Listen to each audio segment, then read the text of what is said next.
Hello दोस्तों, आज के इस लेक्चर में हम लोग ग्लोबल वार्मिंग के बारे में पढ़ेंगे। Global warming is an average increase in the temperature of the atmosphere near the earth surface and in the troposphere which can contribute to changes in global climate patterns. मतलब कि earth surface के पास और earth atmosphere में और troposphere में temperature का increase होना ही global warming कहलाता है, जिसकी वजह से पूरा ग्लोबल क्लाइमेट का पैटर्न चेंज हो जाता है। कॉमन शब्दों में कह सकते हैं कि in common uses global warming often refer to the warming that can occur as a result of increased emissions of greenhouse gases from human activities. मतलब कि ह्यूमन एक्टिविटी की वजह से जो ग्रीन हाउस का एमिशन होता है उसकी वजह से टेम्परेचर में इनका गर्म होना, एटमॉस्फेयर गर्म होना ही ग्लोबल वार्मिंग कहते हैं। अब ग्लोबल वार्मिंग के इम्पैक्ट क्या क्या होते हैं इसकी: सी लेवल का बढ़ना, रेनफॉल के पैटर्न में चेंजेस आना, क्लाइमेट चेंज होना और फ्लड, हरिकेन्स ये सब इंक्रीज होना, melting of glaciers, melting of ice cap और एनिमल्स की हैबिटेट लॉस होना, डिजीज का फैलना जैसे मलेरिया वगैरह, और ब्लीचिंग ऑफ कोरल रीफ्स और loss of plankton due to warming of seas. समुद्र के गर्म होने से प्लैंकटन का लॉस होना, ये सब के ग्लोबल वार्मिंग के इम्पैक्ट होते हैं। नेक्स्ट है ग्रीन हाउस इफेक्ट।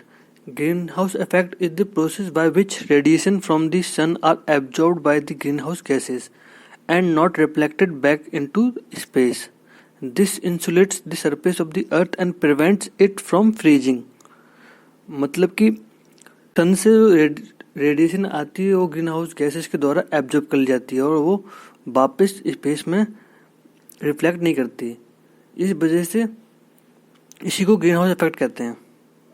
इससे अर्थ का एटमॉस्फेयर गर्म रहता है और ये इससे जमने से बचाता है।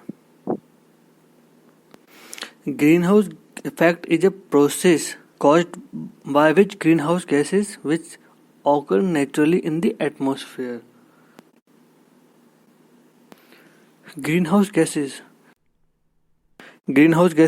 वो गैसेस होती हैं जिसके पास इंफ्रारेड रेडिएशन को एब्जॉर्ब करने की प्रॉपर्टी होती है, जो कि अर्थ सरफेस से निकलती हैं और वापस रेडिएटिंग होकर अर्थ सरफेस में आ जाती हैं।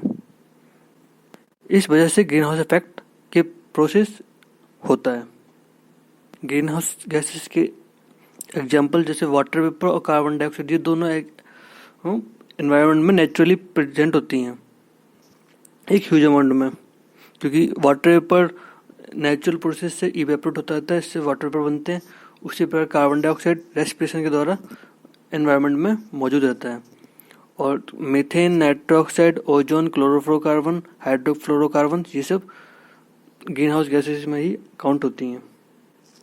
जैसे इस फिगर में आप देख रहे हैं कि सन से जो रेडिएशन आ रही हैं वो अर्थ सरफेस के द्वारा एब्जॉर्ब कर ली जाती हैं। लगभग 30% रेडिएशन वापस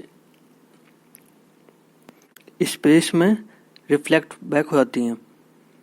फिर जब अर्थ सरफेस ठंडा होता है तो ये इंफ्रारेड रेडिएशन के फॉर्म में रेज को एमिट करता है, वो एटमॉस्फेयर में पहुंचकर ग्रीन हाउस गैसेस के द्वारा एब्जॉर्ब कर ली जाती हैं। फिर ये ग्रीन हाउस गैसेस वापस दोबारा से इंफ्रारेड को एमिट करती हैं और अर्थ सरफेस इसे वापस एब्जॉर्ब कर लेता है। इस तरह से अर्थ सरफेस और एटमॉस्फेयर दोनों गर्म होते हैं।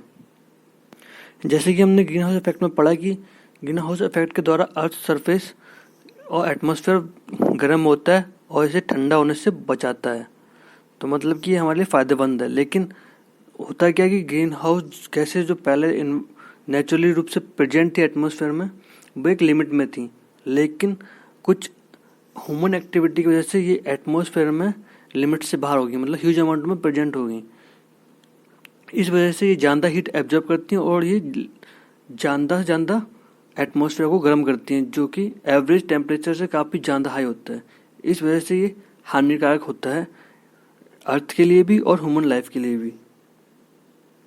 कॉजेज ऑफ ग्लोबल वार्मिंग, कि ग्लोबल वार्मिंग के क्या क्या कॉजेज होते हैं। पहले नंबर 1 पे आता है बर्निंग ऑफ फॉसिल फ्यूल्स।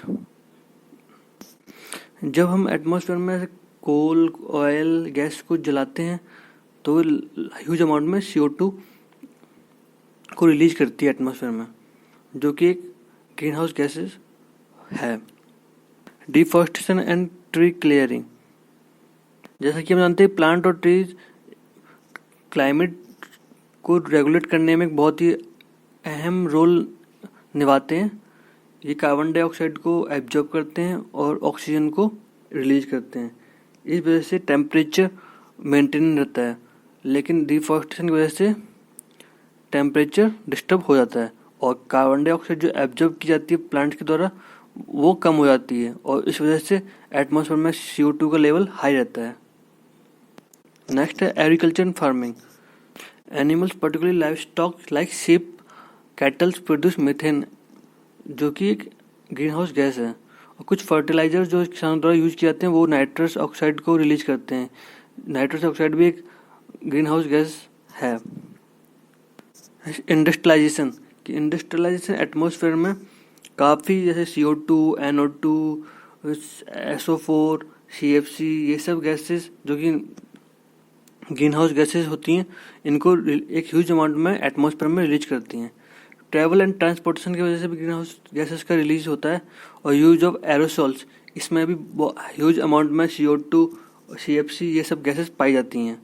तो इन सबसे क्या ग्लोबल वार्मिंग कॉज होती है। आई होप आज का लेक्चर आप लोगों को अच्छा लगा हो। Thank you.